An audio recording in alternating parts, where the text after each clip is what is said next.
And quite a bit of my talk will center around the Andes and his famous work there at a global scale. Naia will talk about the more local scale work there that von Humboldt did, but it's been inspirational for many of us.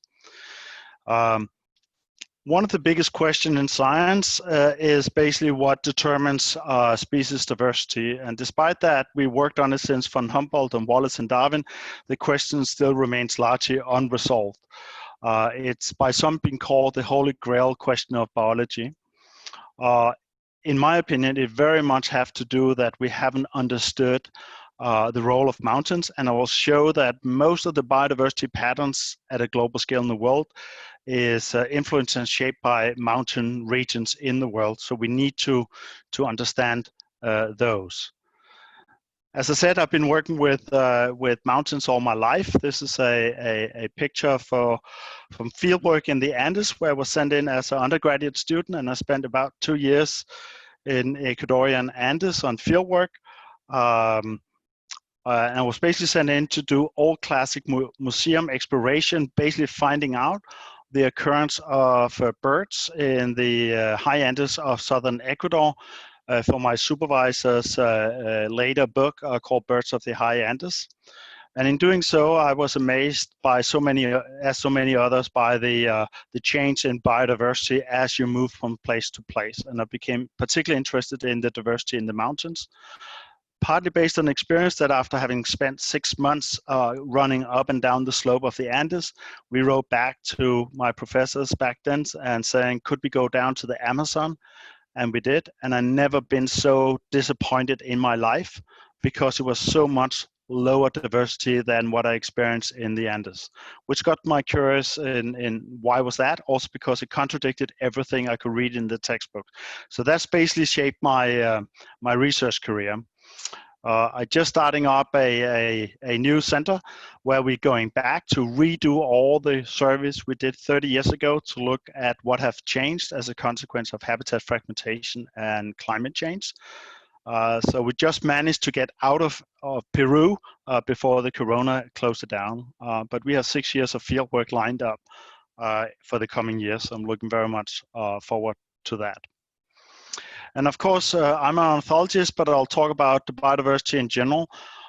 It's fascinating with all the birds and the extraordinary diversity that we find in the mountains.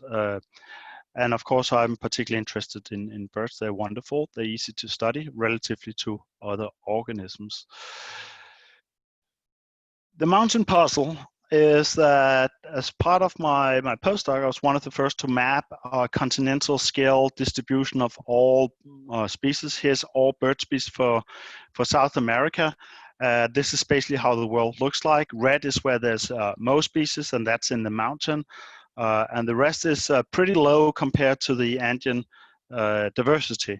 But if we took the, at that time, prevailing hypothesis, they were all centered about contemporary climate. One of the most interesting one was the water energy hypothesis. And if we take the water energy hypothesis and look at those factors and what they would predict of biodiversity, this is a pattern they would predict.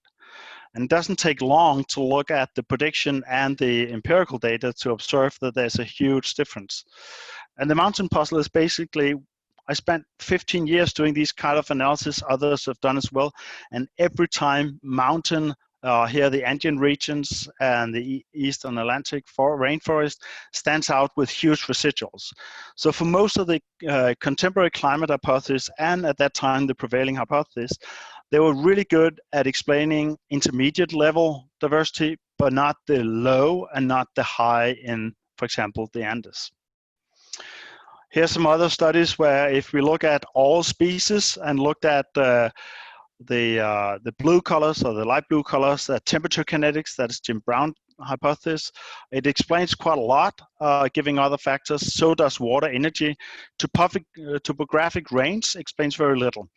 But if you look at the wide-ranging species, this is where we explain everything. So the 25% most wide-ranging species are very much explained by water, energy, and temperature kinetics. Whereas if we go to the three other quarters of biodiversity, or the smallest range and the medium range, none of them appears to be explained by water, energy, or temperature kinetics, but they're very much associated with habitat heterogeneity and climatic variation in mountains. These are some of the earlier world, and it led to mapping out the global pattern biodiversity. This is a species richness map based on the distribution of all mammal, birds, and amphibian species in the world. It shows very nice latitudinal gradients, shows most species on the tropics. I inserted the mountain relief as a background, and if you know your geography, as I'm sure you do, it's basically a map of mountain regions, especially tropical mountain regions in the world, and that's where all the red and deep orange colors are. But of course, the Amazon is also fairly rich, but it's much slower than the Andes. So we have this global patterns with a lot of restricted range and small range species basically piling up in the mountains, whereas the wide ranging species seems to be everywhere. Another thing we need to realize is that it's exceptionally common to be rare as an organism. This is both in range size and population size. And many of our biodiversity hypotheses are very, very good at explaining common species and widespread species. But if we are to understand biodiversity, we need to deal with all of it, and especially the vast majority of species that are rare, both in range size and population size. As I said, as a celebration of von Humboldt, last year Science published a special issue, and we wrote two papers in it about review papers on the role of mountains, because Humboldt studied a lot of this in the mountains. And I'll start by talking about the first one, and this is basically what causes global patterns of mountain biodiversity. On the top, we see here the global map of biodiversity, as I talked about before. But then what we did is that we defined and identified all the mountain regions in the world. There's more than 130 of these. And within each of those, we mapped out the occurrence of all vertebrate species in it except snakes. So what we see here is a species richness map in the bottom of the number of species within each mountain region in the world. And as we can see, there's lots of mountains in the northern and southern hemisphere, but they have very low species richness. They do not deviate a lot from the lowland. But as soon as we get into the tropics, there's an incredibly increase in species richness in mountains. And as you can see here, the Andes is standing out tremendously. It's super, super rich, and this is where we found most species for nearly everything in the world of the major clades. If we look at the proportion of land area, then the top graph here is showing that the vast majority of terrestrial land is lowland, whereas about a quarter is mountain regions. But if we look at the distribution of species, then we can see that 85% of all vertebrate species occur in mountain regions. And that's pretty astonishing, especially when we have all this research going before that shows that we could not explain the high species richness in the mountain regions. But 85% of all vertebrate biodiversity occurs in mountain region. If you're looking at species that only occur in mountains, because a lot of mountain species also occur in the associated lowlands, but if we look at what only occur in the mountain regions, this is the map of the richness in different areas. So red is where most of the species in the mountain regions are only in the mountains, whereas blue is where there's very few mountain species, but there's a lot of lowland species that occurs both in lowland and mountains. And we can see that the Himalayas is standing out. We have some in Southeast Asia. And again, the mountain regions in the western part of the New World is very, very species rich in mountain endemics. If we instead look at the smallest range, then we see a slightly different pattern. These are the 25% of all the vertebrate species that has the smallest range. They are typically below 50,000 square kilometers, so a very tiny. It's about the size of my own country, Denmark. And here we can see that there's slightly different patterns. Most of the species that occur in Africa and Southeast Asia, why they are might be associated with mountains, they are generally of larger range, whereas especially the Andes has tremendous amount of species that are very, very small range and is piling up in that region, which is part of the explanation of why it's so extremely species rich. And just to show again how well we can explain vertebrate biodiversity with contemporary climate. This is, again, the species richness pattern. If we take a lot of climatic variables and make the best models we can do and still do dealing with all the assumptions, this is the residual maps we're getting out. And it's to a large extent and residual maps that there's way too many species in the mountains that can be explained by contemporary climate. Of course, this leaves, and when we have 85% of all species in the mountains and contemporary climate do not match very well, we ought to have a little bit cautious of all the species distribution models we are doing based on contemporary climate and contemporary ranges and forecasting that into the future, because it basically do not fit the richness. So when I and others are doing this, we need to be very cautious. I don't think we're modeling anything that is very realistic under climate change. But of course, it raises the question of, so basically species richness is not in equilibrium with contemporary climate, and species distribution is not in equilibrium with contemporary climate. And that is the two basic assumptions of both the contemporary diversity hypothesis, but also of species distribution forecasting, the simple version of those. We also know that we have some factors that we know correlate very well with species diversity. And if you look at area, which is probably one of the most classic and most general universal rules in biology with diversity, what we've done here is that we are taking the area of all the mountain regions in the world, and then we're plotting it against species richness. And what we will see on the right graph is that if we look at temperate and Arctic, they have a less steep species area curve, where if we're going into the subtropical or arid tropical, they have more species per area unit. And if we go into the Mesic tropics, they are very, very species rich, and the increase per area unit is much higher than in the temperate and subtropical part. But we can also see that the Andes really are sticking out as outliers for this kind of correlations. Productivity is another factor that we studied a lot. And again, we basically find the same pattern. Nice correlation with productivity in all climatic regions. We still have a higher increase with productivity in the subtropical than in temperate, and even higher in the tropical. And again, we have some very significant outliers in the Andean mountains. And one of the other factors that we've been looking at is topography. It's been proposed that this is associated with climate variability or topographic variability, and I have published a paper where I argue that this is a really good variable, but it has the same problems.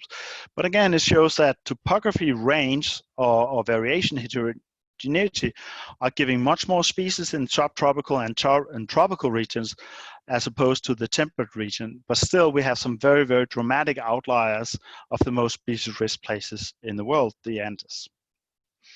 So if we take contemporary climate, we take area or net primary productivity or topography, you can play around with lots of fantastic complicated models, but basically you will end up with dramatic outliers in some of the tropical mountains. And of course, one of the explanation could be the volume or the variation in climate, and this is one of the things that von Humboldt was looking at. So he basically tried to map out the climatic regions in the world by studying the variation in climate by comparing mountain ranges from around the world. This is a redraw we did of one of his famous panel. And if you look at the tropical mountains, then we can see there has a lot of climatic zones compared to the one in the Arctic or in the subarctic in Norway or cold temperate. And basically what's interesting, was also always intrigued me, is that if I'm traveling 6 kilometers up the mountain in the tropical mountains, I basically cross climatic zones and variations equivalent to traveling tenth of thousands of kilometers in latitude. So we basically have a very, very dense packing of climate variability in tropical mountains, where we have less packing of climate variability relatively in subtropical and temperate region. And one way we tried to illustrate that was to take all the world climate type as can be identified by precipitation, that's the y-axis, and mean annual temperature, the x-axis from around the world. And all the black dots is basically describing the climatic variation in climate types by those two variables in the world. And superimposed on that, we put with the green, the Amazon, and that's what you can see down in the bottom right corner, and it covers a little bit of the climate variability on Earth. But if we look at the northern Andes, which is the pink, the northern Andes actually capture 60% of all the world's climate types within a relatively small areas. And of course, that must have something to do with the packing of species, and several hypotheses has been proposed to explain that, but none of them has been successful so far. So right now we're just describing empirically that this must matter a lot. So the red is the southern Andes. So we see that compared to the Cerrado and the Amazonas, that is very species rich.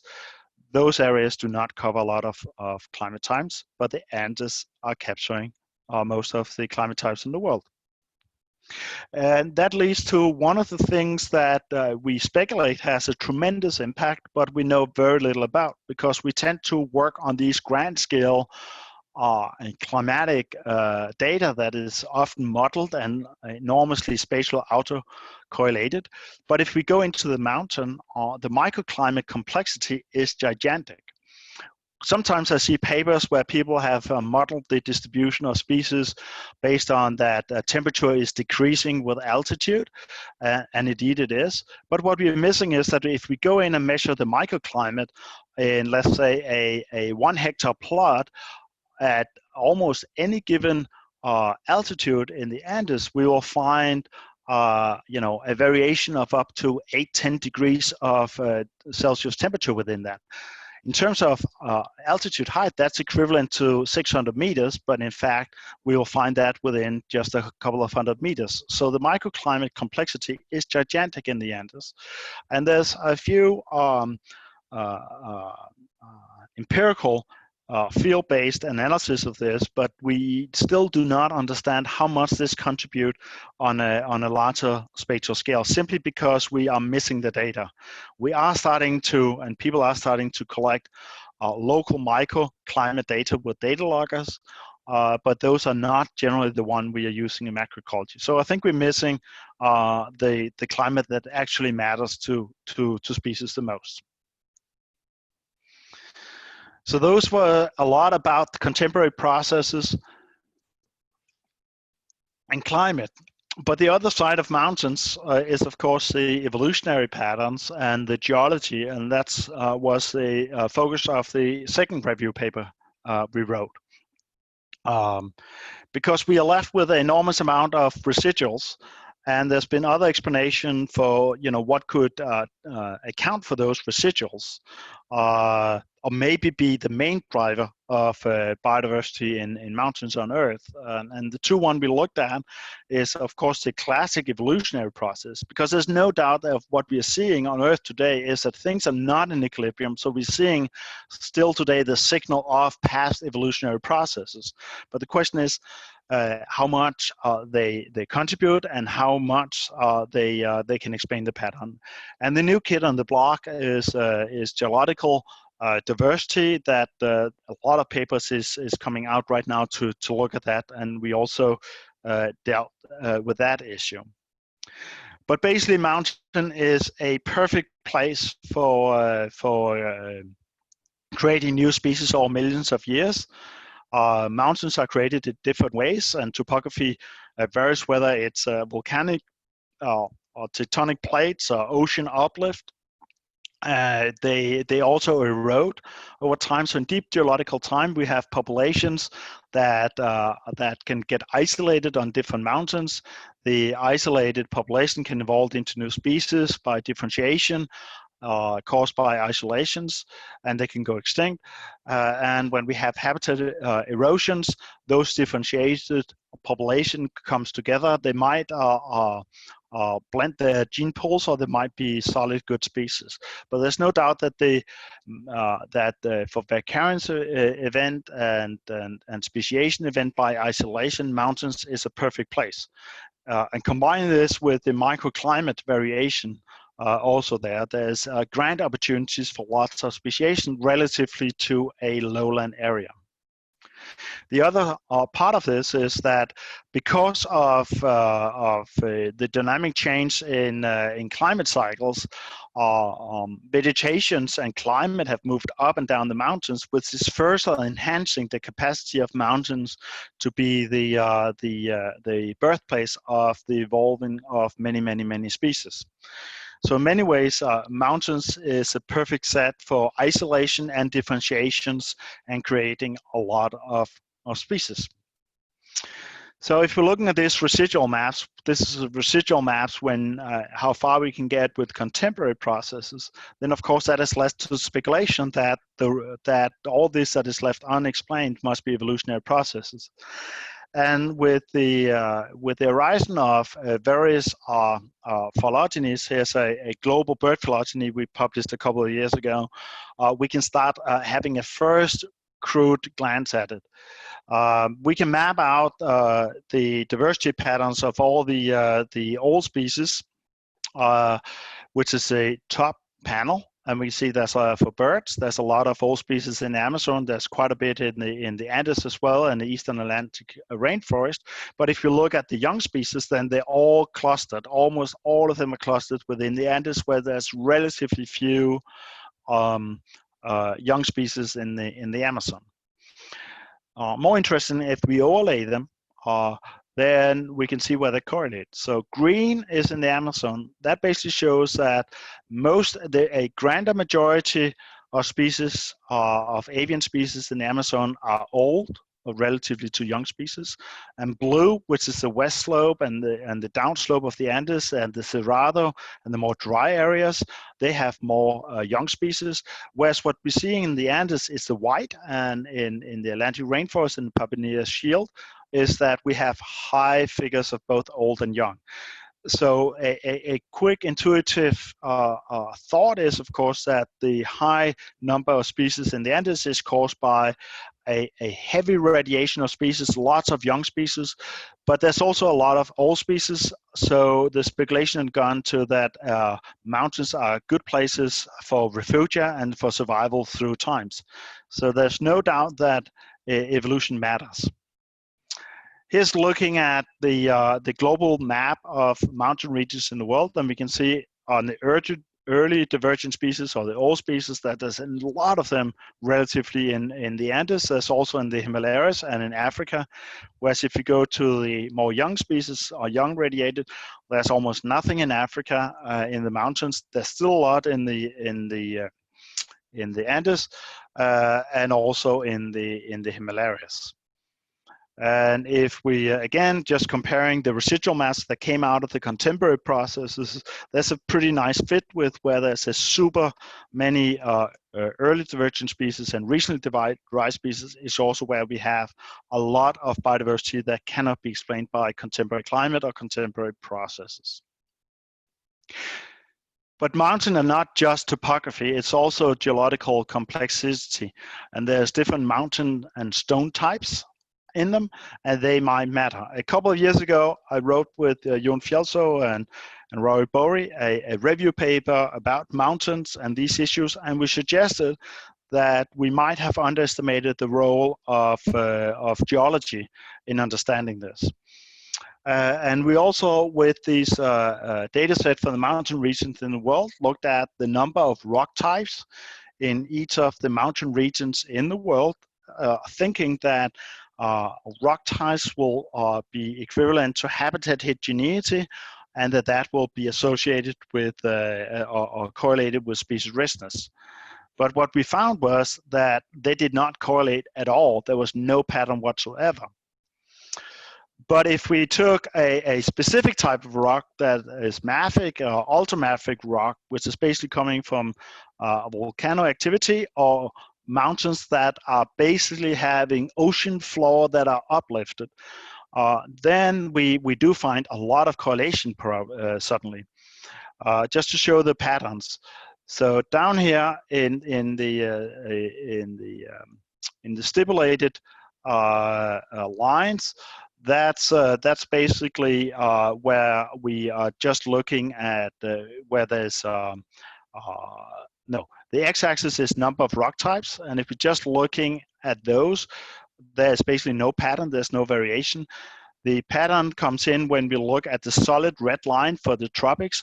Here for the tropics, it looks like if you have a lot of volcanic or ocean floor mafic and ultramafic rocks, or suddenly that correlates a lot with high species diversity.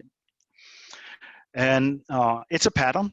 There is no really good explanation for it. It might be a superficial pattern. It might not be true. We propose a hypothesis saying that these mafic and ultramafic rocks contain a lot of very rare metals that are semi-lethal to plants, which could have led to a rapid radiation, and we're seeing a rapid radiation in most plant species in the Andes to deal with this, and that could have a cascading effect through the trophic levels, leading to high diversity. But again, it's an unexplained patterns, and everybody can have a go at it and maybe show that it has nothing to do with geological diversity. But the interesting part was that just the diversity of geology didn't explain a lot, and the other papers involved in is that yes, you can get high R, you can get p-values out, but the R-square is typically 0.1 or something like that. So geology still remains a mystery. And one of the other challenges in trying to understand this has been our dependency on statistical correlation models, where we basically take different parameters and like climate and correlate to species diversity and find high R-square. But you can basically take parameters on anything that has a spatial structure, and if you know how to do model, you can get a high R-square out. So there's no causality in it. And we're heavily advocating that we need to flip this around and make a priori predictive models where we are looking at, for example, the fundamental process of speciation, movement, maintenance, and extinction, and we a priori define how speciation would operate and how movement would operate, and make a prediction of how biodiversity patterns should look like in the light of these processes. So not curve fitting, but basically making prediction that you then can relate to the observed patterns. That's a much more rigorous and hard test. And 2 years ago, we published a 13-page theoretical and model papers where we tried to do that. We try to simulate these processes by a fairly complicated models, but it has climate, it has at population levels, it has dispersal, range population, it relates to niche range. It's pretty complicated, but the But the main thing with this is that we try to a priori define all of these mechanisms without having them fitted to empirical biological data, but the only data we had was climate. So we tried to formulate how dispersal and expansion of rains would change when climate changed. So we did an a priori modeling of this with no empirical curve-fitted empirical data, just with climate data. And for this, we worked with paleoclimatologists, where we had created for the last 800,000 years data on temperature and precipitation. Here I'm just showing how temperature in South America has fluctuated over the last 800,000 years, and we see there's lots of pulsation, but also means that any given areas is changing quite a lot in the lifespan of species, and we have the same for climate. With that, here to the left, we have a niche represented by temperature and precipitation. We have a priori defined how the niche might change, how species might adapt, how they might move around. We added stochasticity, also stochasticity on long dispersal movement. It might land in an area that's unsuitable, it might land in an area that's suitable, but we can run a simulation models in 500 years intervals.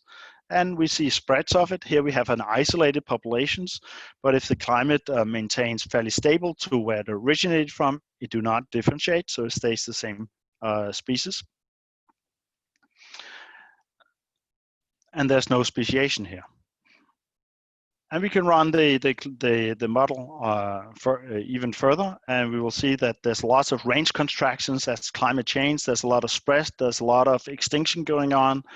And at one point, we get something that's isolated in Eastern in the rainforest, in the Atlantic rainforest, and the niches become so different that it's now permanent independent. And based on what our a priori definition, we basically say here's a speciation. So it's basically a model that we can run in enormously amount of time and create if we do this for many species and run it, it'll basically build up a diversity patterns. So this is done just on a priori definition of the mechanisms, run in process-based model that allows for stochasticity. And if we run it to the end, we can look at, how well does it do. So here in the middle, we have what the water energy model predict. To the right, we have the observed species richness. And from the model that we're running with this process-based model, we start getting this. So for the first time, we start getting, with a priori models, actually the high species richness in the mountains. And that's obviously to do with that we incorporate also the process of speciation and extinctions in this model. The most determined variables is actually the unusual range, long distance dispersal event. That is what it has a tremendous influence on these patterns. And just to conclude, this is some of the past work we've done. As I started out, I was saying that I'm going back to the field where I start to work at in the 80s and 90s. The Zoological Museum Copenhagen had 10 years of field expedition where we did enormous amount of surveys. We will repeat those surveys, and we got a major grant to establish a new center for global mountain biodiversity, where we will survey the Andes, but also do global analysis. So basically, we will start looking at genes using genomics. We will do population genetics, but also following with tracking the dispersal of individuals. With genomic, we will travel back in time because we can map out effective population size 1 million years back in time. We will look at community structure by the resampling and how changes has been with climate and habitat. And we use these global distribution data that are shown and the phylogenies to look at the global patterns. So that is, we looked a lot at temporal and spatial scaling, but here we're also looking at the scaling of things.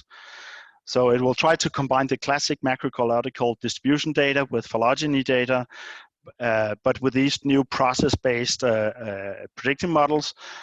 It will include a lot of fieldwork because we we have a lot of unanswered questions. We will do genomics. I'm also involved in the leadership of the B10K that is doing the genomic of all bird species in the world, and we will use that. And we're also involved in the IGRA, so we will basically start using the space technology to look at the movement of organisms in the new center. And we will be advertising quite a bit of positions. They are delayed right now because we're waiting for the corona situation to pass, so we know how much fieldwork we can do and where to put our money. But there will be quite a lot of positions that we will announce. Thank you very much.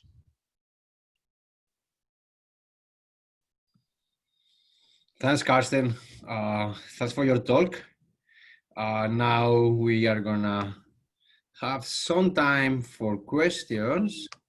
So the way we are gonna do it is that if someone has a question, just open your micro and talk, or just raise your hand and we will give you access for questioning. So we're in your hands.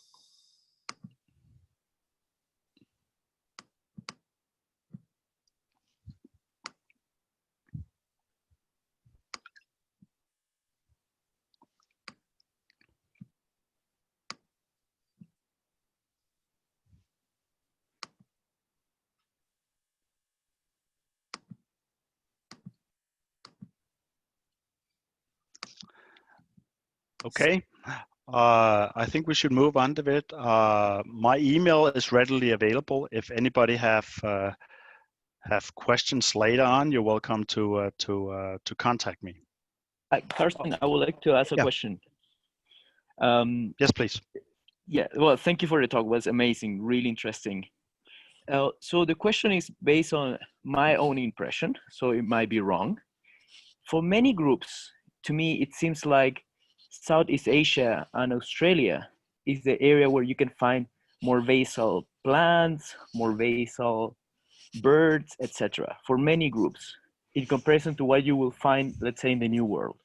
So my question is there, or do you think there's any difference in terms of the extinction processes happening on the Old World tropics versus the New World tropics, or that is just a biased view that I have? So when I started out in macroecology many years ago, we were so excited that we thought that because there was similar patterns when we looked at, for example, species richness among different taxonomic groups, or between marine and terrestrial system, we saw the latitude and gradient. We thought that there had to be one universal explanation for it. I don't believe that anymore. I actually think there are fundamental differences, both between plants and animals, but also between different biogeographical regions. And when we're going down to these process-based models, if we do this at a global scale, you will see that there are some places it fits very nice, there's other places that doesn't fit. And I think that as you are indicating that you're thinking that there are biogeographical differences, but there's also taxonomic differences. So I think that that's one of the new challenges for the future of macroecology, to start dealing with those differences. I think that some of the fundamental principles are still the same, but there are local or regional differences in the factors and how they interact. Thanks, Carsten. We have other questions. Giselle, can you maybe come and formulate your question for Carsten? Hi there. I am talking from Argentina, Southern Yungas. Yes. So I saw in your simulation model, right, that the biodiversity was underestimated for this region. So I want to know if you have some ideas about why that is happening, perhaps understanding more how microhabitat features or traits may enable the possibility to understand better the distribution of Southern Yunga species or something like that. It's a very good question. It's a little bit the same answer as before. The other thing, I now showed patterns with vertebrates. It's if we compare to plants, it fits very nicely plants distribution in many regions, but not the Amazon. And that's probably because in the way we formulated speciation, we have had a biased view coming from our experience from mountains. So that's also partly what the models are showing. We're pretty good at getting the process right that fits the mountains, but then we're getting off in some of the other areas. I do believe that that the speciation models that we put in there are way too simplistic, but we're getting it more right than it's just a carrying capacity based on contemporary climate. So I think again that there are we don't want to go in the direction that we need to have an ad hoc specific explanation for every organism at any given place.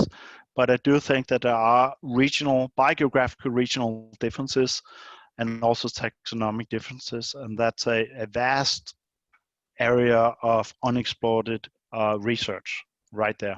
But very good questions. I don't know the answer to it. I can observe the same thing as you're observing. Good eyes. Thanks, Carsten. Maybe a last question. Lauren Husson, can you come out? Yeah, hello. I have a question about the geology. So you mentioned, you've discussed quite a lot about the climate in the first part of your talk, and you mentioned that maybe biodiversity can be out of equilibrium with present day climate. This is likely true. And then you mentioned the general interest for biodiversity crew on the geology. Do you think that biodiversity could be also out of equilibrium with geology, which is in a sense what you could not test by comparing the number of rock species or the fact that it's mafic versus ultramafic and that sort of things? Do you think that it could be out of equilibrium and that geology might not be in balance with biodiversity? It's a good question, but the reason why we're out of equilibrium with climate is that that there is still an effect of the climate that happened over the last 50, 100,000 years. Whereas geology, the process is much older, so there should have been more time to get into some kind of equilibrium. I mean, we put the question of geology down in a review paper, and there's been so many people doing analytical analysis, but they're doing correlative analysis. I've done quite a few myself, so it's not a critique of pointing fingers at others. Right now, I would say that I do believe geology has is important in terms of the speciation, but whether geology in terms of the mineral or of the diversity matters more it's still we don't know. I do think that if we are to, I mean, what we're hinting at is that geology is more than just the rocks. It's also about the minerals, and I think that you know, it would be really interesting to see somebody start looking at physiological processes in different organisms relatively to the geological substrate. And there will be lots of plant people and botanists out there saying, oh yes, that's what we do. But yes, at a very local scale. But could we extrapolate it up to look at biogeographical region? That would be really cool. I don't know if that answers your questions or whether I did not understand the equilibrium of geology right. No, that's my question. Timescale of geology with respect to timescales of biodiversity. Yeah. Thank you, Carsten. I think we are gonna stop here. Thanks for your time, Carsten, and to being here today. It's been a pleasure to listen to your talk. And we are now maybe gonna move forward into the next speaker from the Center of Macroecology. So Naia, I will ask you to maybe share your screen. I mean, while I introduce you. So Naia is an assistant professor at the Center for Macroecology, Evolution and Climate of the University of Copenhagen. Before being here, Naia was some time as a postdoctoral scientist at Berkeley. And before she did a PhD at the University of Aarhus. So Naia is doing research on the interface between human and biotic systems, trying to understand how processes like land use how climate change is affecting biodiversity patterns and what we can learn from that.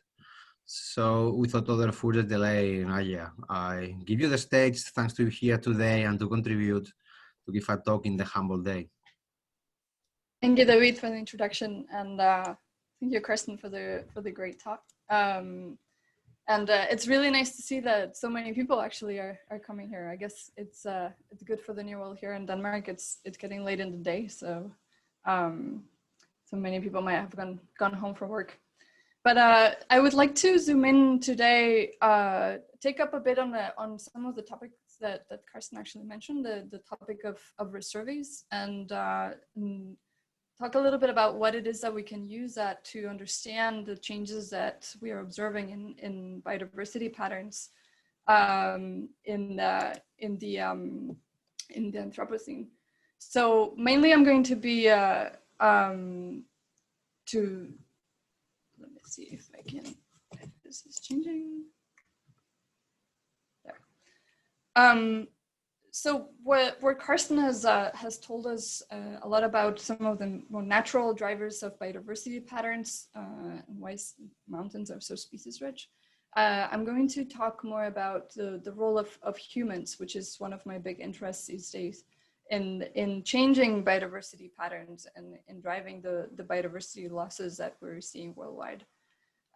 So as we all know, we are in the Anthropocene epoch, and in a time where we are changing the Earth system so drastically that we believe that we will be able to see it in the geological record. There's of course the two main changes that we're driving are the climate change of the Earth, and also huge conversion of the land, of terrestrial lands, and those are all driving out, along with other drivers of change, are driving changes in the numbers of species that we have, and also in the distribution of the species. So an important question is how are species going to respond to these changes that humans are creating. And this is important not only just to understand the current patterns and new patterns, but also to guide conservation efforts and to try to stop the loss of biodiversity globally. So in this talk, I'd like to tell you a bit about, I'll give you an example of a resurvey that I did some years back, and show you what it tells us about changes that we're observing in the tropical Andes. But it's going to be like sort of the simplish version, I call it, because it focuses on just an elevation gradient and mainly focused on the impact of global warming. But then I would like to share a bit, how do we move from these local changes that we observe from individual resurveys to try to make more global generalizations, and how we can learn whether our things are how distributions are changing across the world, and whether to expect biodiversity losses when we have many different interacting drivers, not just climate change. And I would like to show you just some recent examples from the literature that I think are really promising in furthering our understanding, and some thoughts, and hopefully discuss with some of you on how we can move forward as a community and in using resurveys as a tool for understanding biotic change. So first of all, I would like to see if David can help me here with a poll question. So how many of you who are attending the talks here have done a resurvey, an ecological resurvey? David, would you be able to copy to make the poll?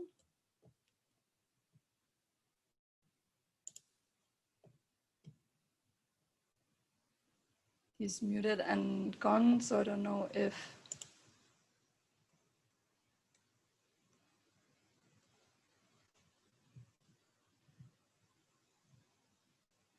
Well, I'm not getting a response from him. So instead of doing it like this, if I can ask you all to use the chat function,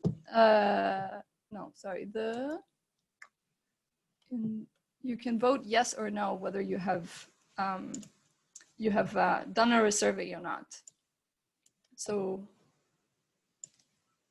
go ahead and vote. I can see there are a few people that found the buttons, the yes and no, and also in the chat. But if you can just keep to the one in the participants, you can see a yes and a no button.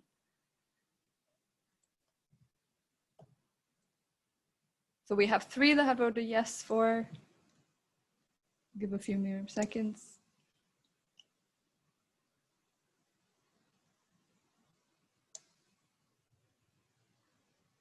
Okay, so we have, I guess, a few, but I guess most of you have not, at least in the yes and no's. We have 5 that have and 10 that have not, and then the rest did not find the button, I guess. Okay, so definitely then you have some experience and also some of the challenges that these the resurveys can give us. So then another question: how many of you have collected data, primary biodiversity data in the field? So how many of you have done field work? Can you press yes or no?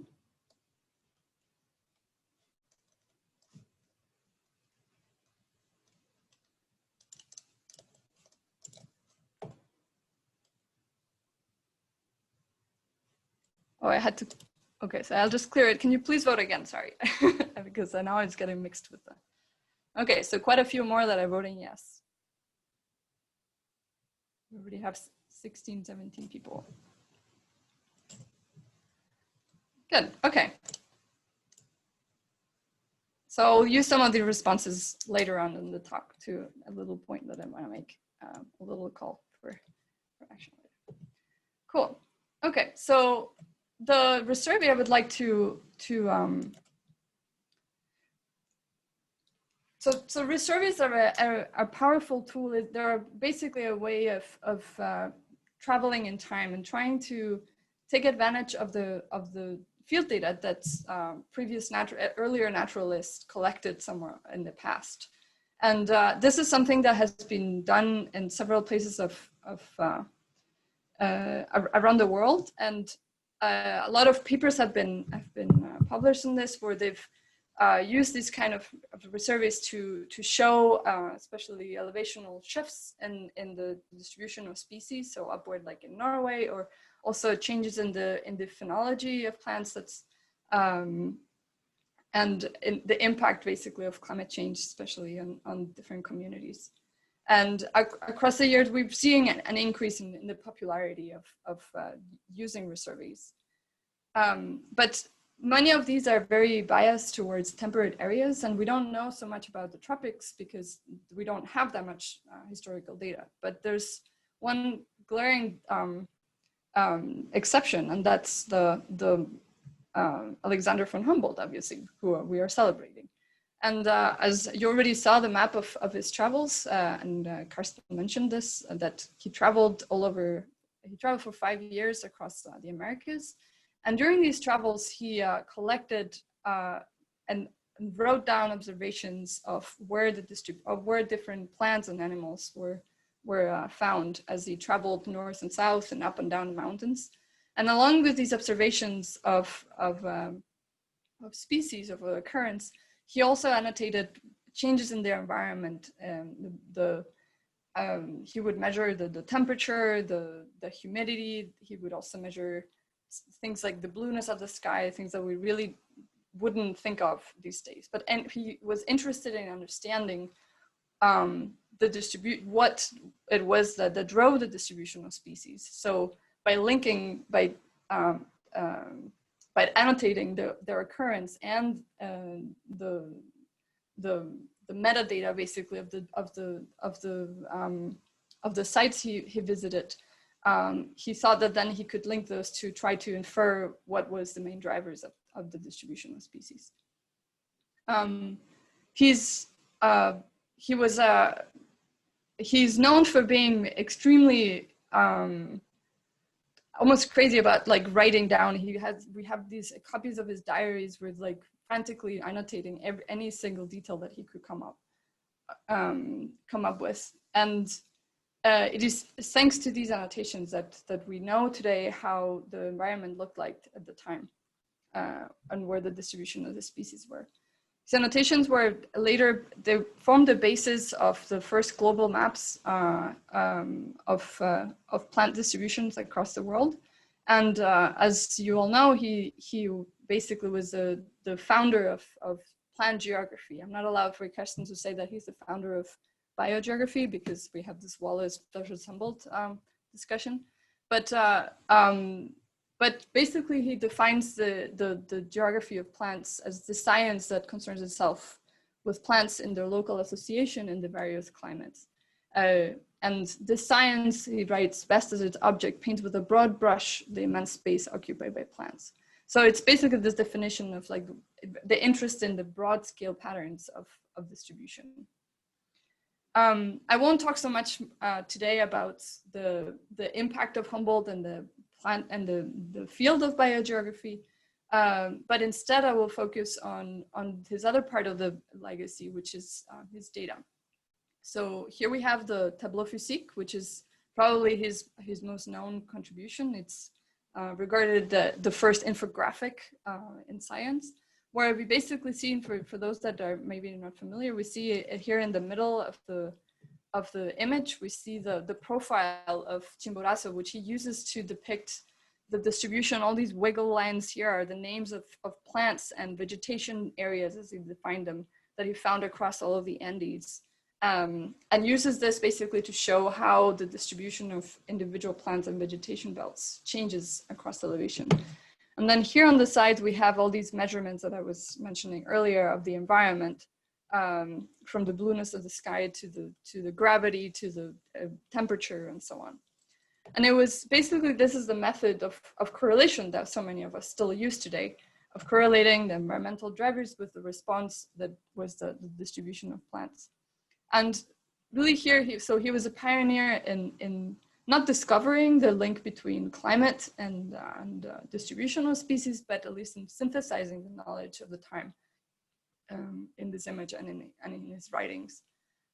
So it is from these syntheses that we really have this deep understanding that of the huge importance of climate and especially the temperature in determining the distribution of species.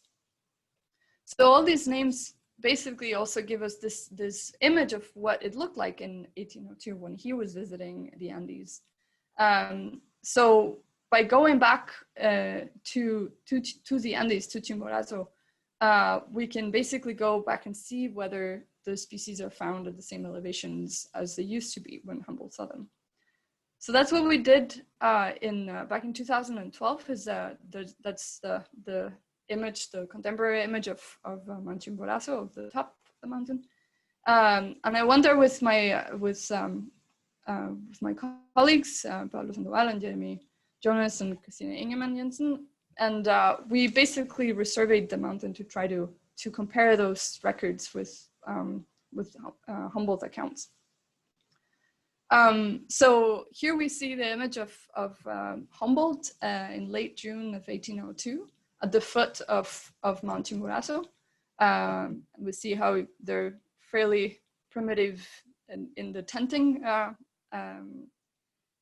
conditions. And then we used not only the tableau only really just gives a snippet, but assembled all the records where he wrote down. Also the essay on the geography of plants has several descriptions. This is basically the footnote, whole book to the tableau, and also drafts to the tableau and diary entries, and also all of the descriptions of the species that they brought back to Europe. Those also included information on the elevation and on the location in some cases. There are, of course, lots of uncertainties and mismatches between the records, changes in names and so on that we had to sort through, and some that we couldn't sort out.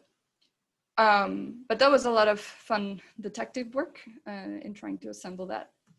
And then we have here the similar image from late June in 2012, 210 years after, Unfortunately, I'm taking the photo, and I'm so smart that I'm like taking it with Chimborazo on my back, so it's not like the mountain disappeared or anything, but it's just poor photography from my side.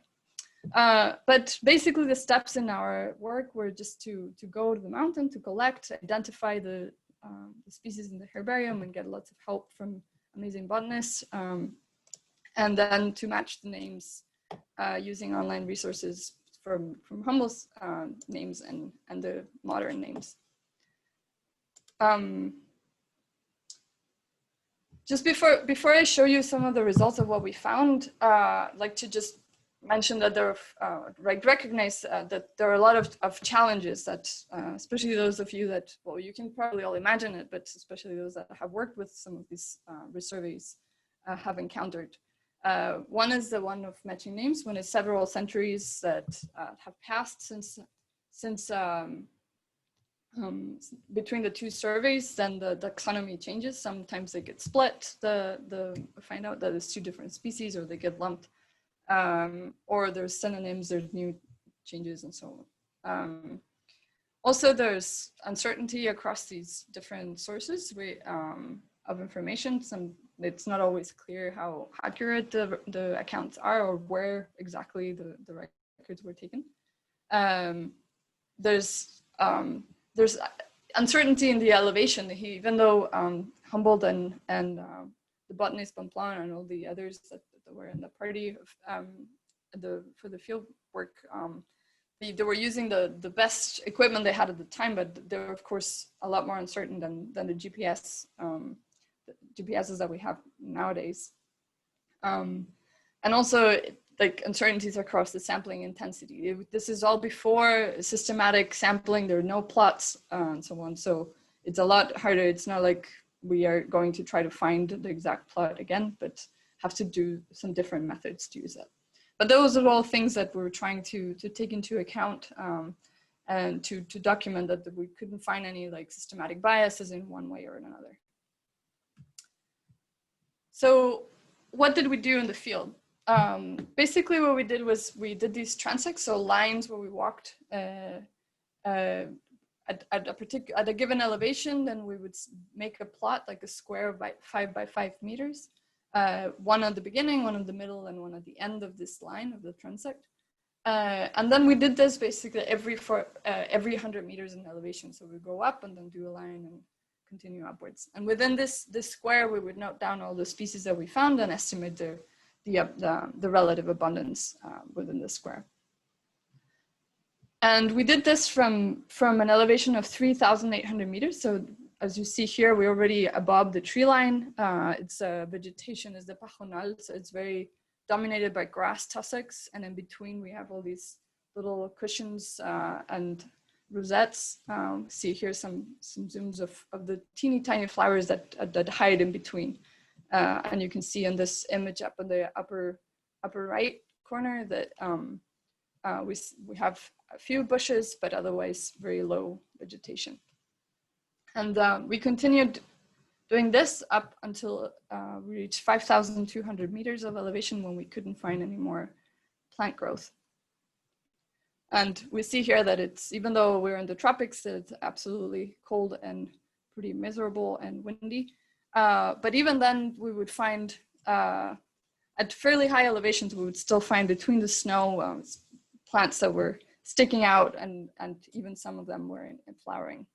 So in the lower right here, we see where we are up at the topmost transect and ready to go down before it gets too dangerous and with this melting of the snow.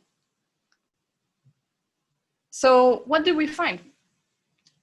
Well, so overall, we found drastic upward shifts in the distribution of plants, and this we could document in 3 different lines of evidence, which is necessary when you're working with so many uncertainties. So one way that we compared it was the different vegetation zones, we could call them, that Humboldt was defining, the gentians and the pajonal, where we could see the dashed squares are the historical distributions that Humboldt described, and then the solid colors show the abundance of species related to this vegetation type as we found them. So we can see that across all the different vegetation belts, also in other, they all increase. And we also found that the glacier, the top of the mountain, which was covered with glaciers, the limit had shifted considerably upward. Here we see some examples of the plants that we found. So Drabaritioides and Pentacalia chimboracensis were two of the species that we found at the highest elevation. And that was a change we see here in the overall change in the vegetation limit went from 4,600, which is what Humboldt reported, all the way up to 5,185 meters. So that's quite a considerable change. And then when we compare it across all the species, we see here that the green colors indicate upward shifts in the upper elevation of these species, and the red indicate contractions where we found them lower than Humboldt reported. So two things that you can see here is that the overall change is skewed towards positive changes, and on average it was over 500 meters. Also when we just compared at the genus level. But as you can see, there's also variation in the responses. Some have changed a lot, some have changed less. And while we're very careful not to say specific changes for individual species because of all the uncertainties that are related to this, this is consistent with findings from other studies that find that idiosyncrasies in the responses to global change in species. So last year was another paper published by Moret and colleagues where they also did a resurvey of Humboldt's data from Antisana. And interestingly, they also found similar results. They mainly focus on the shift of one of the species, the one that they had the best records on. But actually, if you take all the species in their survey and take the average, it's quite consistent with what we found. So even with two very different teams, it's quite quite striking that it's such a strong shift upward. So we were documenting the shifts, but it's of course relevant to think of like what are the causes then of what are the drivers of this change. So one of the things that we noticed, well, there's this important glacier retreat from around 4,800 meters that Humboldt reported. In 2012, it was quite a bit higher in that side of the mountain that he had visited. We were lucky that some glaciologists had just been collecting data the year before our survey, so we could use that data. There is a neighboring volcano that is the Tungurahua that is active, and it is thought that the ashes, when they fall in the snow, they exacerbate the melting, so that could also have an influence on this melting of the glaciers. But we do have historic accounts that it was active before Humboldt visited, and while there are uncertainties here as well, it seems like it shouldn't be a major factor here. But other ways, the warming conditions that we can find for Ecuador are quite considerable. But notice that what we would expect from the warming is only about 400 meters upward shift. But we found stronger influence in that. And what we think here is that it's at the lower end of the gradient of the mountain, we have an impact from the land use changes. So the agricultural fields, here we see a photo of some of the lower transects. What you see here in the background are agricultural fields. So those have been creeping up, getting closer to the protected area of the mountain. And that brings in, we definitely found some species at the lower parts that had been reported by Humboldt to be much lower. And some of them were related to just weeds that had come in with people that are common in agricultural fields. So this brings me, so when we synthesize these results in this figure showing sort of the stylized distribution of Humboldt, of what he found in 1802, and how these vegetation belts then have changed to in the 2012 and also the glacier retreat. What we think is going on here is like, well, we might have, climate is definitely changing, probably affecting all the species across the gradient and driving this glacier melting that also opens up habitats for species to colonize. But we do have this influence of the changes in land use that is particularly important in the lower parts of the gradient. So a lot of my thinking since this survey is that we can't quite separate, we can't only from studies like this, from surveys, just attribute it to one factor, to the changing climate.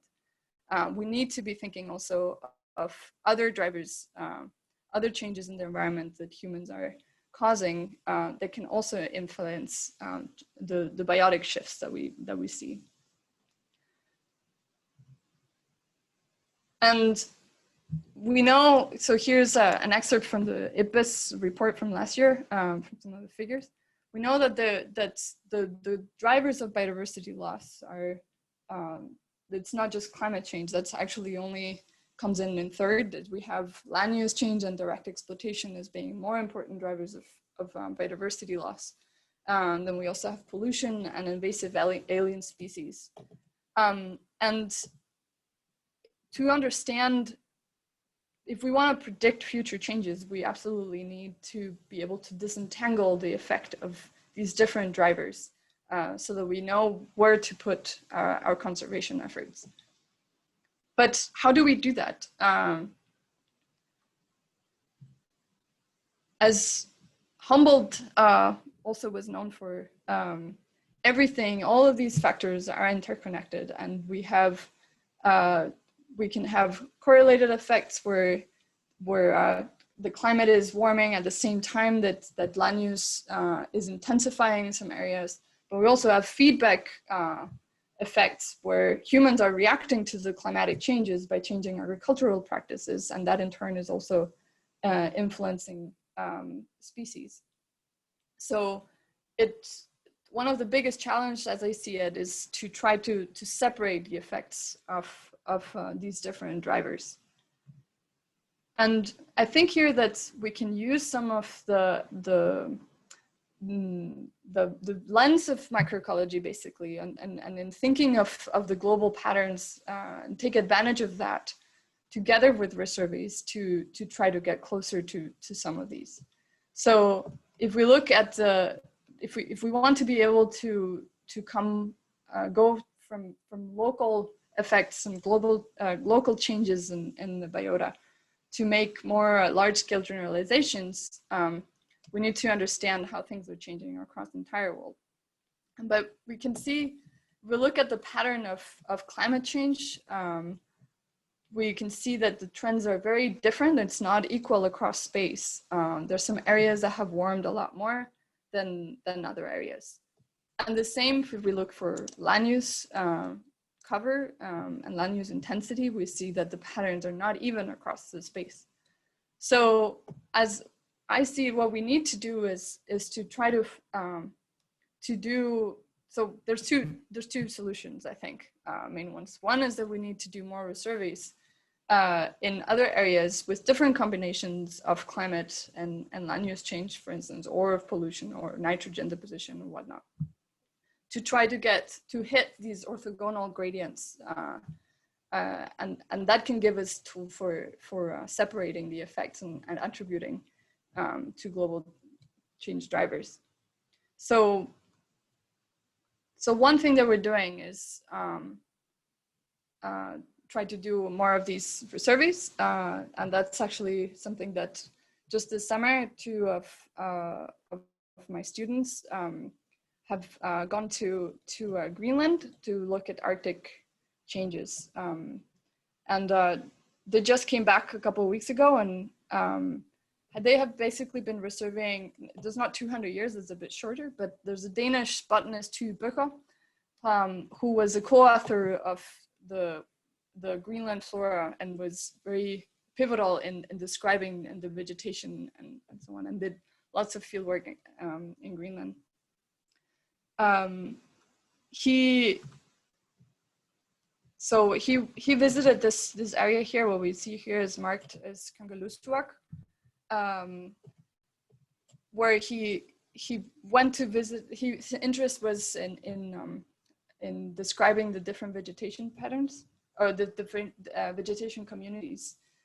So he did several hundred plots in this area in Kangerlussuaq, where we just have an airport here, close to here we see the inland ice. So we basically have a bit of a gradient towards the inland ice. Now when we found out of this historic legacy data, we found out, well, this could be an optimal place to do a new survey where we're focusing also on the climate gradient, but where we don't have agriculture that has been extending like we have on Chimborazo. Here, the only land use that we have is this.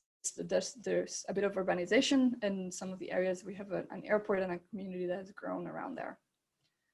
So we have from Tue Bøcher visited this area in the summer of 1946, and our two master students, Sarah Bungo and Jascha Bretschneider, supervised with Anthony Brun. The two of them just spent a month up there. So we're quite excited to see what comes out of that, but I can't show you any results. I can show you though a few photos of what it looks like. So here's some, this is the historical map that Bøcher drew up and marked the sites. And we see here a satellite image. Notice that the island cap actually has, the ice cap has actually not retreated, which we thought might have been the case, but of course things don't change all over the place. So, but we're curious to see whether there has been a shift in the communities here. So we see here Jascha and Sa in the typical botanist position, posing, where we're doing some of the similar method of 1 square meter plots. But it'd be interesting because here we have that issue of trying, we can't find, there's not permanent plots. So it has to all to be based on the accounts and on photographs. That we're able to locate some of the sites pretty closely. See here, we have a book with the historical photographs, which is an advantage over what we could do with Humboldt. And just from this images, we can see also that there might have been a little bit of there's more woody plants maybe in some of these communities, but we have not analyzed the data yet. So. Okay, so that's one solution, is that we need to do more surveys, in my opinion. We have to get out in the field and digitize these historical legacy data. But of course, every time we do it is a lot of work. So the other part, just one team will never be able to do all the surveys that are needed to come up to these generalizations. So I believe that we really need to collaborate a lot more in putting together resurvey data. And of course, it's not only my idea, lots of other people have thought about it, and we are seeing some really cool results, such as this published by Manuel Stambauer 2 years ago in Nature, where they collated resurvey data from mountaintops all over Europe and shown that there's been this acceleration in richness that they can that they think that is very correlated with the changes in temperature. So this dip in acceleration is consistent across them. And Verheyen and colleagues have also pointed to this strength that we can really get with resurveys when we do them in many places. And this points to not just that we can get the pattern across a large extent, but also start disentangling the drivers.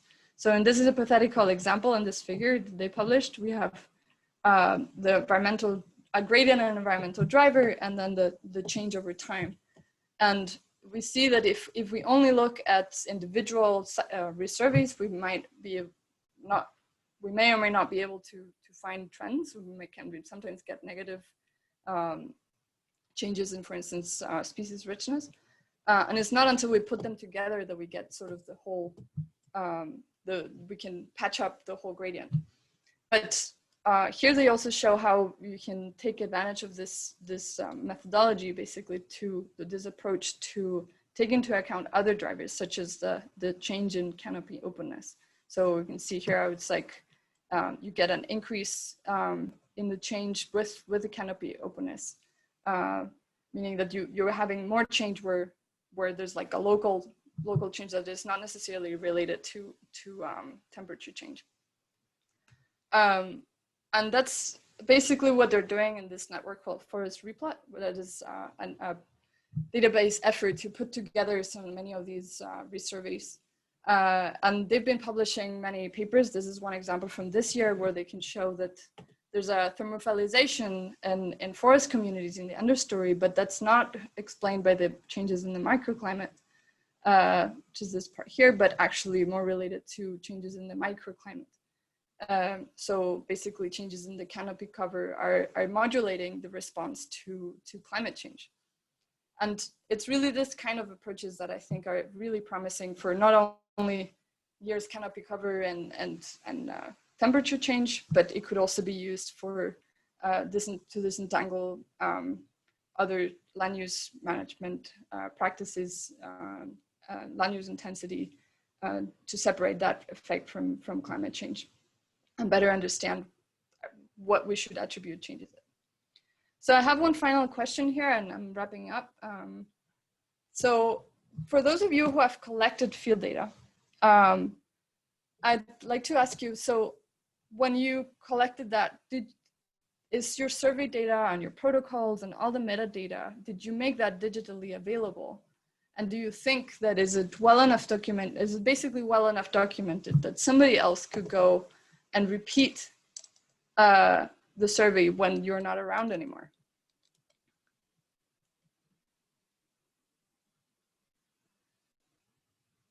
So I can see the poll work this time. Thank you, David.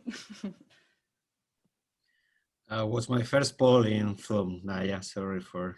No worries, it's fine. How are we on time, David? Well, I think we have to finish, huh? You have to finish, yeah. Yes.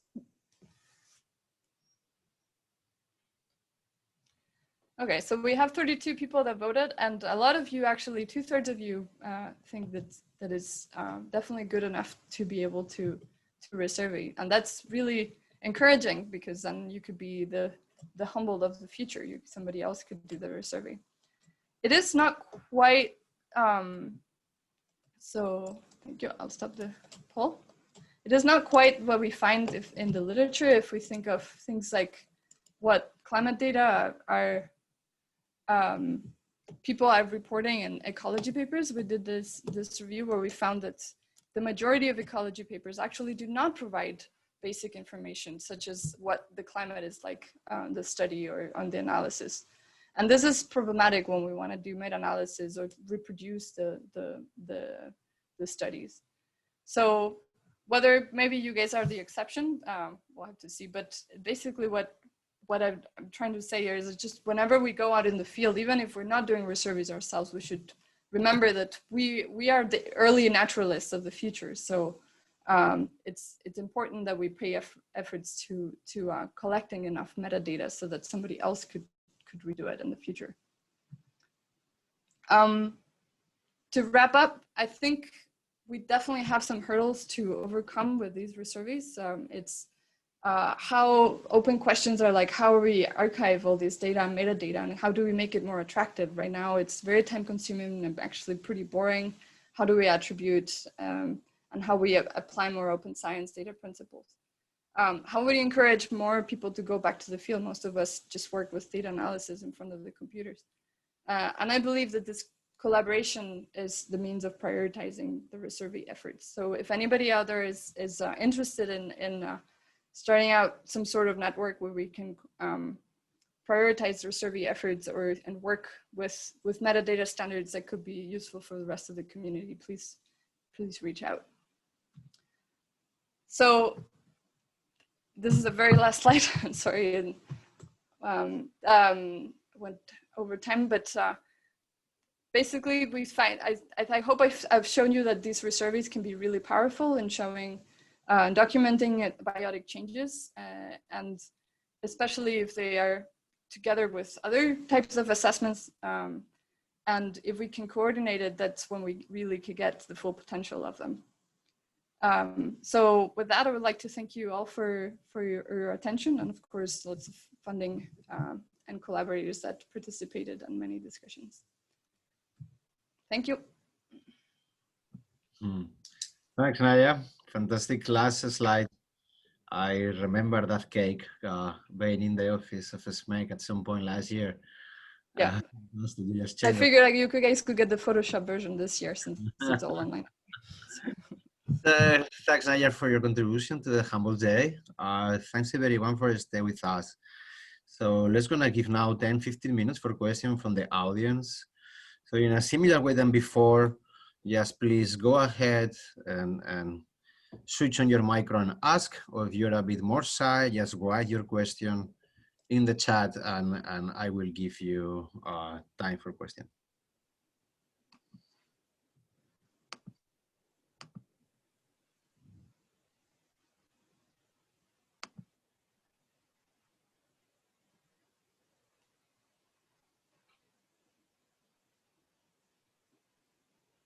I'm at home, I can't bite you from here. No questions? No questions. So meanwhile, maybe Naia, I can ask you a question. I guess this is out of curiosity, but I wonder, okay, you have this Humboldt data from the beginning of the 19th century. How far back we can come with some accuracy? What do you think that are the oldest records with a geographical location that is good enough to do the surveys? Where do you think is the limit? Well, I guess if you ask the paleoecologist, it's almost, you can go any time back as you want. Like that's what you yourself work with also, and that's like, and you can, but then you need different techniques, right? It's not just the account of a person, but then more say the pollen record. There's lots of literature looking at that. And I definitely think that you need a bit different methodologies when you're working with standardized plots and reserving those and trying to find those. Mm-hmm. It's a different set of issues and challenges than you have when data sets like Humboldt, where it's more the accounts, and then you can only say something about very general, like the maximum elevation, and then also never trust too much the exact number that you get. So I believe that there's been some major change, but I wouldn't know if, I mean, I don't know if it's exactly 500 meters and so on. Mm-hmm. Okay, so we have a question from our good colleague, Ole Vetas. Ole, you would like... Thank you. Yeah, I like that point with there are different drivers, Naia, and you mentioned the land use change, which maybe affect the lower end of the range of the species, so they may look like they have crept up. But another thing I was thinking about, because I wonder if your survey really was the first survey that compared von Humboldt's data, because climate change is two things here. Because during von Humboldt's days, this was in the end of the Little Ice Age. So when you show the temperature curve from 1850 up to 1980, it's steadily increasing, but not as much. Then suddenly from 1980 and upwards, it goes very boom high. So I wonder, didn't anybody did a survey on von Humboldt's data in the middle of the 19th or 20th century, somewhere 1980 or 1970 or 1960? Were you actually, and your team, the first who did this? So to my awareness, yes, and I haven't had anybody come and tell me otherwise. Of course, people have surveyed have done plots on the mountain on Chimborazo in between. Most of the data that we have though from before we went there to try to resurvey with the purpose of resurveying Humboldt is from the northern side of the volcano. Yeah. And the conditions are quite different there. The glacier is the limit is higher up, and seems like because a glacier cap is not just exact same limit across all sides of the mountain, right? So it's not quite. We tried to do it on the southwestern side to be more comparable with where we think Humboldt went. Yeah. Your other point though is really good also, because we cannot say when there has been a change, whether it has been at the beginning of the period, has it been stable over time, or what, to follow. And I don't know how exactly we could check that if unless we managed to get some pollen records or something. Yes. But there wasn't quite a lake right there or anything, so that would be hard. So I think where we can see this changes with the climate is in studies like Steinbauer and colleagues, where it's more recent data and they see this acceleration. It's actually something I've thought about myself and discussed sometimes with students, because we know for like in temperate areas, especially in Europe, we have all these lags from the last ice age in the distribution of species. So our shifts that we have now, are those because of those lags, or are they because of anthropogenic climate change? And I think this accelerations is where we can be more trusting that it is actually the ongoing climate change that is driving these. Yeah, thank you. Thanks, Ole, for your question. We have a question from a colleague that has no microphone, so I will read it for you, Naia. The question relates to the idea that what are the possibilities, or how do you see the idea of using paleobotanical data, in which, it's well recorded where the data come from, and there are estimates about where the pollen even might come from, how far can travel. So you have some good spatial reference. Of course, there are problems with the taxonomic resolution. Yeah. Do you see here some routes to push forward to use paleoecological data for this kind of questions? Yeah, so I definitely think it's an avenue. What I see the strength in all these is in the combination of approaches. That all of these approaches have their own uncertainties and flaws. So it's when we start combining and trying to attack these questions from many different angles that we can really find out whether there's evidence for these changes. And for paleobotanical data, I did participate in using paleo records to test the accuracy of species distribution models. But there we had to, it was one of the species with alnus and Corylus, the hazelnuts. And then we just had to work at the genus level instead, because the resolution of the pollen, you can't get it to the species level. And that was just to use, we didn't do a resurvey of that, but we could document the shifts in the distribution, especially when you start zooming out to broader scales. So in that regard, I think I don't see why not, other than its own uncertainty sources. Thank you, Naia. We have a question from Hannah Owens. Hannah, can you come and formulate your question, please? Yeah. Can you hear me okay? Yeah. Great. So my question for you, Naia, was what are your recommendations for making our surveys more repeatable for posterity? That's a good question. So you and I have a paper we need to write. That might have been my motivation for asking. Yeah, I have not forgotten. But yeah, I think there are definitely some big hurdles in that. We need to make there are metadata standards that have been developed but they need further development. That's one area. Using some standardized way of reporting metadata, and there are some efforts, if you follow like say some of the open science principles, like the FAIR principles, they're all about trying to make the data findable and accessible and interchangeable, so you can different databases and you can search for them digitally automatically. So that's on the one side. The development of that is ongoing but not finished, because plot data and survey data are very complex types of data. You have people do their plots in many different ways, and somehow I guess we also just need to collate the protocols that people use and make those accessible. So I have funding applications out to try to tackle a bit of that, or at least start doing it, and try to contribute on that front. But then on the other hand, like we have a responsibility as researchers and also the funding agencies in setting aside and finding the time to sit down and write it in. And it's very boring. And I have to admit and confess that I also did not do that for the Chimborazo data set. So I have that in some disk and some notes that I never quite organized, and it's all a mess. And the more time that goes, is the more difficult it is.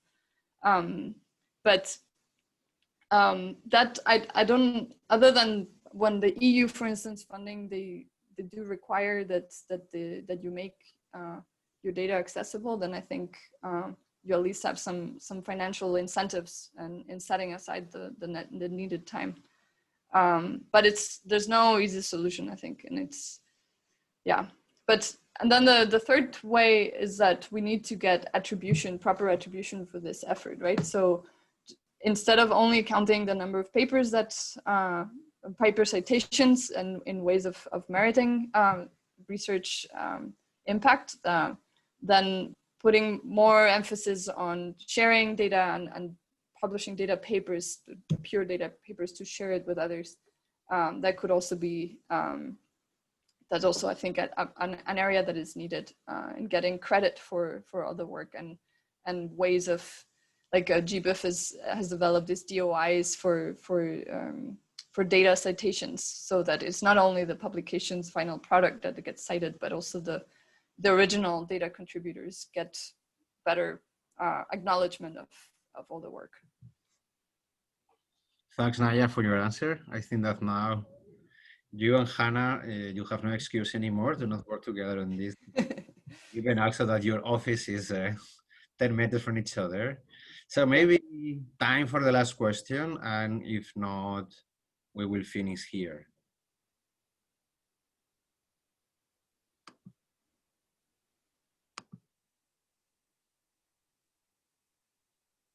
Seems like that's it. At least in Europe, probably people might be getting hungry for dinner.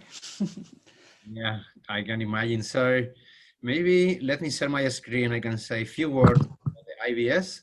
So now I'm going to remove my hat as member of SMEC, and I put my hat as vice president of the IBS. I would like to announce to everyone here that the IBS, was planning 2 meetings. For this year was an early career meeting that was supposed to be happening in the spring 2020. We are moving this meeting to 2021, also to spring. Will be an in-person meeting.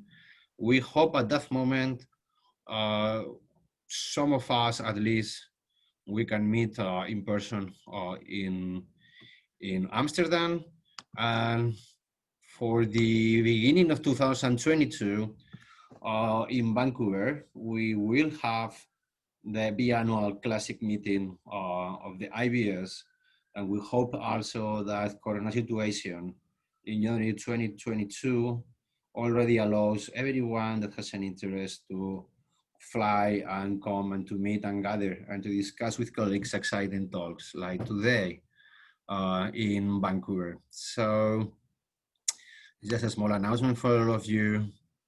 Please have a look if you have more interest on these matters. So I think without further delay, I will maybe conclude this. Naia, thanks again. Thank you all for coming. Thanks to Carsten. Thanks to all of you to be here. And I just encourage you to keep checking the Humboldt's Day events. I myself maybe will jump soon. I think the next one that is in my list is Jack Williams on paleovegetation dynamics in United States and fire, which I think is a relevant topic these days in United States, given how fires are burning the Midwest and the West Coast. So thanks everyone. Hope to see you soon around. Bye-bye.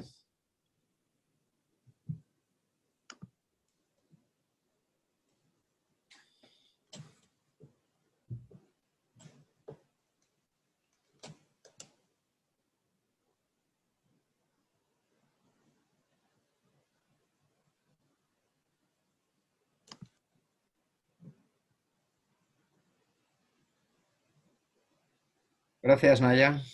De nada, nos vemos. Nos vemos pronto. Yo seguiré en casa de momento. Y bueno, pues no sé. Mañana te veo en el Faculty Meeting. Sí. Bueno, Adiós. adiós, adiós.